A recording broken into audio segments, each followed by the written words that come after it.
echo of his car. என் அன்பு சகோதர சகோதரிகளே, உங்களை அன்புடன் வாழ்த்துகிறேன். ప్రభునందు ప్రియమైన నా ప్రియ సహోదర సహోదరి, మిమ్మల్ని అందరినీ ప్రేమతో ఆహ్వానిస్తున్నాను. 136 సంగీతం 1వ వచనத்திலே 136వ కీర్తన 1వ వచనంలో கர்த்தரை துதியுங்கள், அவர் நல்லவர் என்று எழுதப்பட்டிருக்கிறது. యెహోవా దయాళుడు, ఆయన కృతజ్ఞతలు చెల్లించుడి, ఆయన కృప నిరంతరం ఉండునని రాయబడి ఉన్నది. இந்த காலவேளையில் தேவனுடைய பிள்ளைகளுடைய கைகளில் கொடுக்கப்பட்டிருக்கிற ஒரு வல்லமையான ஆயுதமாகிய துதியை குறித்து உங்களுக்கு சொல்லிக் கொடுக்க விரும்புகிறேன். ఈ ఉదయ కాలంలో ప్రభు దేవజనులకు ఇవ్వబడిన ఒక శక్తివంతమైన ఒక ఆయుధం స్తుతి అన్నది, దాని గురించి మాట్లాడాలనుకుంటున్నాను. இந்த 136 சங்கீதம் முழுமையும் கர்த்தரை துதியுங்கள், கர்த்தரை துதியுங்கள் என்று சொல்லி கர்த்தருக்கு துதி செலுத்துகிற விதத்தை குறித்து வேதம் கற்றுக் கொடுக்கிறது. 136వ కీర్తన మొత్తం దేవుని స్తుతించండి స్తుతించండి అని రాయబడి ఉన్నది మనం చూస్తాం. இந்த துதி என்கிற வார்த்தையின் சரியான அர்த்தத்தையும் அதை பயன்படுத்த வேண்டிய விதத்தையும் உலகத்தில் உள்ள சாதாரண மக்கள் அறியவே மாட்டார்கள். స్తుతులు అన్న దాని గురించి లోక ప్రకారమైన మనుషులు అర్థం చేసుకోరు. అది ఎట్లా ప్రయోగించాలని వాళ్ళకి తెలియదు. உலக ஞானத்தால் இதை அறிய முடியாது. లోక ప్రకారమైన జ్ఞానంతో ఇది తెలుసుకోలేము. ரெண்டு விதமான மக்கள் உலகத்திலே, రెండు విధమైన మనుషులు ఈ లోకంలో ఉన్నారు. வேதம் சொல்கிறது, சில ரதங்களை குறித்தும் குதிரைகளை குறித்தும் மேன்மை பாராட்டுவார்கள், நாங்கள் எங்கள் ஆண்டவராய் இயேசு கிறிஸ்துவின் சிலுவையை குறித்து மேன்மை பாராட்டுவோம். కొంతమంది రథాల గురించి, వాళ్ళ గుర్రాల గురించి వాళ్ళు హెచ్చుగా అనుకుంటారు, కానీ మేము మా ప్రభు అయిన యేసుక్రీస్తు నామమును బట్టే మేము ఘనతనిస్తామని. ஆகவே உலக மக்கள் இதை அறிய முடியாது. అందుకనే ప్రభు లోక ప్రకారమైన జనులు దీన్ని తెలుసుకోలేరు. தேவனுடைய பிள்ளைகள் இதை கட்டாயம் அறிந்துதான் ஆக வேண்டும். దేవ జనులు దీన్ని తప్పకుండా వాళ్ళు తెలుసుకొని ఉండాలి. இதை அறியாமல் இருப்பது தவறு. దీన్ని తెలుసుకోకుండా ఉండడం చాలా పెద్ద తప్పు. கிறிஸ்தவத்தில் கூட சில குறிப்பிட்ட பிரிவினர்கள் இந்த துதி செலுத்துதல் தங்களுக்கு சொந்த சொத்து என்று நினைத்து பேசிக் கொண்டிருக்கிறார்கள். మన క్రైస్తవుల్లో కూడా కొంతమంది ఏమనుకుంటారంటే, ఈ స్తుతులు చెల్లించుట వాళ్ళకొక్కరికే అది తగును అని అనుకుంటున్నారు. இன்னொரு பிரிவினர் இந்த துதி செலுத்துதல் என்பது நமக்கு ஒவ்வாதது, இது மற்றவர்களுக்கு சொல்லி ஆண்டவருக்கு துதி செலுத்தாமல் வாழ்க்கையில் நஷ்டப்பட்டு போகிறார்கள். ఇంకా కొంతమంది క్రైస్తవులు ఇది మనం చేయవలసిన స్తుతులు చెల్లించడం మనకు అవసరం లేదు, ఇది మనకి కాదు అని అనుకుంటున్నారు. ஆனால் தேவ பலத்தை பெற்றுக்கொள்வதற்கு இது ஒரு கால்வாயாக இருக்கிறது. ఇది దేవుని శక్తిని మనం పొందాలంటే స్తుతులు చెల్లించుట ఎంతో ముఖ్యమైనదిగా ఉంది. நீங்கள் అసాధారణమైన ఆశీర్వాదాలను பெற்றுக்கொள்வதற்கு துதி செலுத்துவதுதான் வழி. మీకు అసాధారణమైన ఆశీర్వాదాలు కావాలంటే మీరు స్తుతులు తప్పకుండా చెల్లించాలి. இது தேவ கட்டளை, ఇది దేవుని కట్టడ. இதை நீங்கள் பயன்படுத்தும் போது தேவனை நீங்கள் உங்கள் சூழ்நிலைக்குள் கொண்டு வர முடியும். ఇది మీని ప్రయోగించినప్పుడు మీ పరిస్థితి లోపలికి ప్రభువుని మీరు తెచ్చుకోవచ్చు. நீங்கள் உண்மையாய் ஆண்டவருக்கு துதி செலுத்தும் போது ஆண்டவரை செயல்பட வைக்கிறது உங்களுக்காக. మీరు నిజంగా ఆత్మార్థంగా మీరు స్తుతులు చెల్లించినప్పుడు ప్రభువుని మీరు ఏ పని మీకు చేయాలో అది చేయిస్తారు. మీరు இந்த ஸ்தோத்திரம் என்று சொல்கிற வார்த்தையானது, స్తోత్రం అని చెప్పే మాట இயேசு கிறிஸ்துவுக்கு மாத்திரமே உரித்தானது. అది ప్రభువైన యేసుక్రీస్తుకు మట్టుకే తగును. எந்த மனிதருக்கும் வேறு எந்த தெய்வ அவதாரங்களுக்கும் அது உரித்தானது அல்ல. ఏ మనుషులకో ఏ అవతారాలకో దైవ అవతారాలకో ఇది తగదు. நீங்கள் ஒரு நபரை பார்த்து ஸ்தோத்திரம் என்று சொல்லும்போது, ఒక మనిషిని చూసి మీరు స్తోత్రం అని చెప్పినప్పుడు, என்னையா இவர் ஸ்தோத்திரம் ஸ்தோத்திரம் என்று சொல்கிறார்கள், அர்த்தம் இல்லாமல் பேசுகிறார்கள் என்று சிலர் நினைப்பார்கள். మనుషులు ఏంటి స్తోత్రం స్తోత్రం అని అంటున్నారని అర్థం లేకుండా మాట్లాడుతున్నారు అనుకుంటారు. நீங்கள் யாரையாவது பார்த்து ஸ்தோத்திரம் என்று சொல்லும்போது, మీరు ఎవరినైనా చూసి స్తోత్రం అని చెప్పినప్పుడు, அல்லது ஆகாரத்தை சாப்பிடும்போது ஸ்தோத்திரம் என்று சொல்லும்போது, మీరు ఒక ఆహారం తినేటప్పుడు స్తోత్రం అని చెప్పినప్పుడు, அல்லது ஒரு கஷ்டம் வரும்போது ஸ்தோத்திரம் என்று சொல்லும்போது, మీకు ఒక కష్టం వచ్చినప్పుడు స్తోత్రం అని చెప్పి, அது இயேசு கிறிஸ்துவுக்கே உரித்தானதாக இயேசு கிறிஸ்துவுக்கு நாம் చెల్లుகிறது.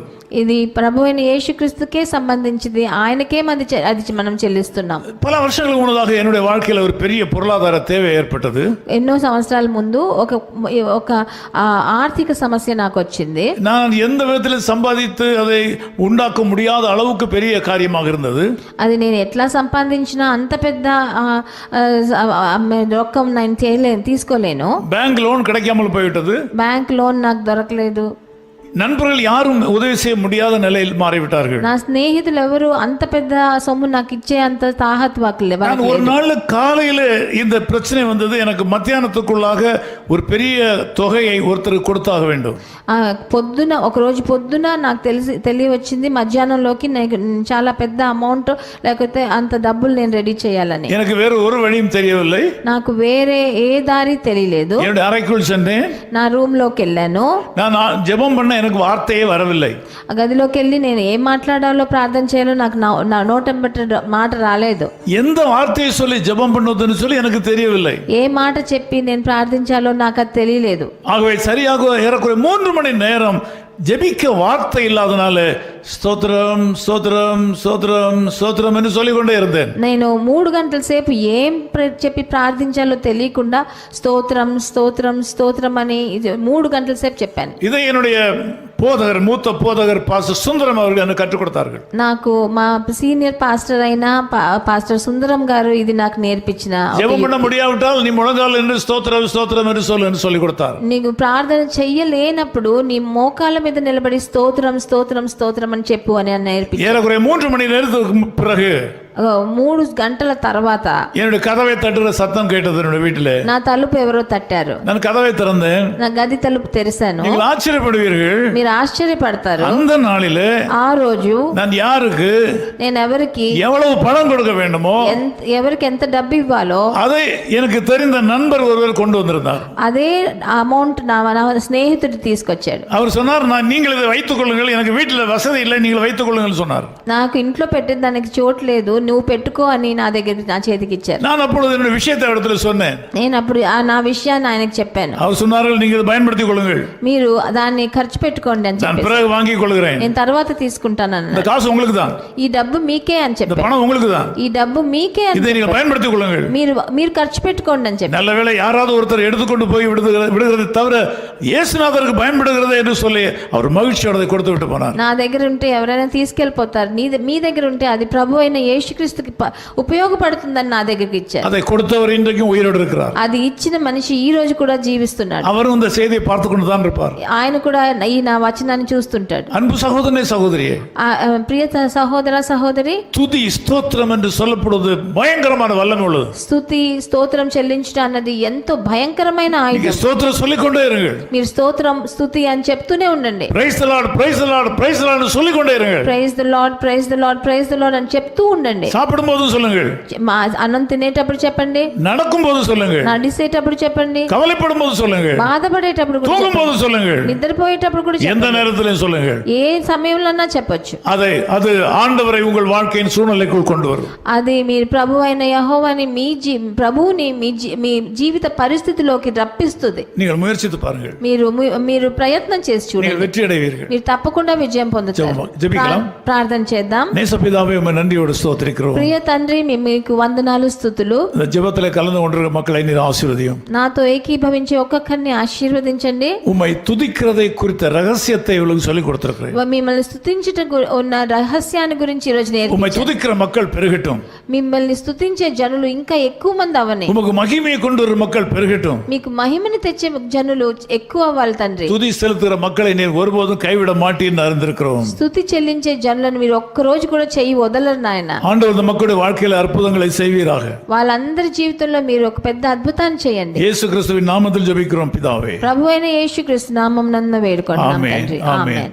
தாங்கி நடத்தும் தேவ கிருபை எத்தனை ஆச்சரியம், அதை சார்ந்து சார்ந்து அனுதினமும் மகிழ்ந்து வாழுகிறேன். அல்லேலூயா, அவர் வல்ல நாமத்தை என்றென்றும் துதித்திடுவேன். அல்லேலூயா, அவர் வல்ல நாமத்தை என்றென்றும் துதித்திடுவேன்.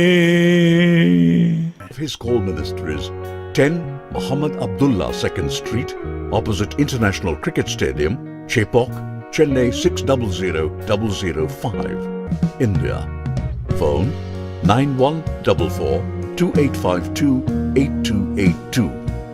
Mobile phone and WhatsApp 91 9841271858. Email sam@echoofhiscall.org.